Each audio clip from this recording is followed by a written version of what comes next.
Morning, folks. Going to do a very quick review today. I want to talk about Night of the Werewolf by Guy and Smith. Originally released back in 1976. This was released in Germany as a German translated novel. Guy wrote it, as he did with everything in English, handwritten. He used to write all his books by hand. But then it for some reason, and I don't know the politics behind it, got released in Germany as a translated novel and stayed there for many years. I don't believe there were any actual English print versions of it until many years later, and even then, arguably limited. It got basically re-released last, was it September, October last year, in Kindle and paperback format.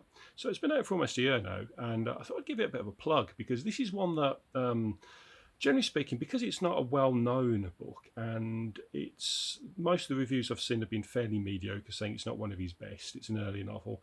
I actually disagree with a lot of that. I actually think this is I know this is my personal favourite of all of Guy's werewolf books. I haven't read Wolf Curse, but I've read his original werewolf trilogy that ended with Son of the Werewolf, as well as the novella that followed that as part of the Werewolf Omnibus.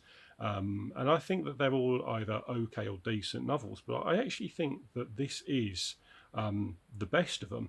And the reason why I think it's the best, and firstly, it's a meteor tome. I mean, the paperback version runs to about 160 odd pages. If you exclude all the blank pages in there, it's 150 pages long, which for a pulp horror is about right. And it's longer than any of the others. They're all between 110 and 120 pages, his previous ones, so there's a bit more meat on the bones here, and it just feels a bit more fleshed out, and it's the right length for a pulp horror. Secondly, it's free of the unnecessary sexual stuff that was in the early ones. This doesn't have any of that. There's a bit of simmering tension, but there's nothing explicit. The violence is purely action based. It's not excessive and it doesn't revel on it. And it allows the story to be the main focus here. And it's fast paced. We've got our main villain here is a guy who knows he's a werewolf. He's aware of being a werewolf and he loves being a werewolf. He hates being in human form and he can control his emotions as a werewolf, which I thought was quite novel. The main guy who's trying to stop him is a hunter by the name of Odell. He's hilarious because he's the most inept and useless hunter I've ever read about in any werewolf book. This guy bumbles his way through everything. He literally does nothing of any value throughout the whole story. Every time he tries to stop the werewolf, he fails. Every time he gives advice, people die, or his advice turns out to be useless. Even as far as to the end, he literally doesn't save the day. He does nothing. He's just there as the hero, bumbling his way. But for some reason, he's just really fun to read about because he's determined in his head. He's sure he's going to do it. He reminded me when I read it of Peter Sellers in The Pink Panther. That's sort of like really bumbling unintentionally in this book. Hilarious character who is just comedy gold, but for all the wrong reasons. But I genuinely liked him. There's a couple who also play a big role in this because this husband and wife turn up in town, and the main werewolf instantly remembers the girl from somebody that spurred him when he was younger. And we've got the usual Guy style of writing where conversations are just somebody will walk into a pub, say, what are you doing? I haven't seen you for 20 years. Do you want to come back to my place? They'll get a bop on the nose for it from their partner, and then, right, I'm going to kill them all. And literally within seconds, that couple know that somebody's after them, that they also happen to be a werewolf. It's like literally people just believe instantly everything.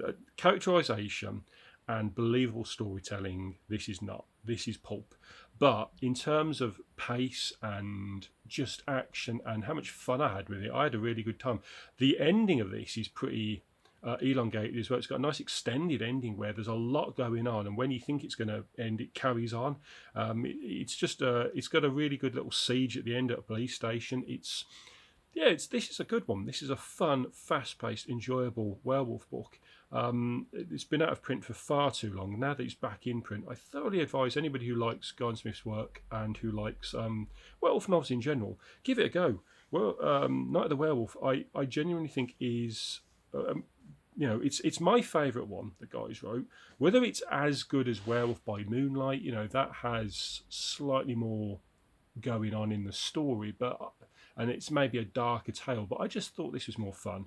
This is just my personal fun. Like I say, I haven't read Wolf Curse yet, but of all the other werewolf books by Guy Smith, I thoroughly recommend this one. I think it's a really good book. That will do it.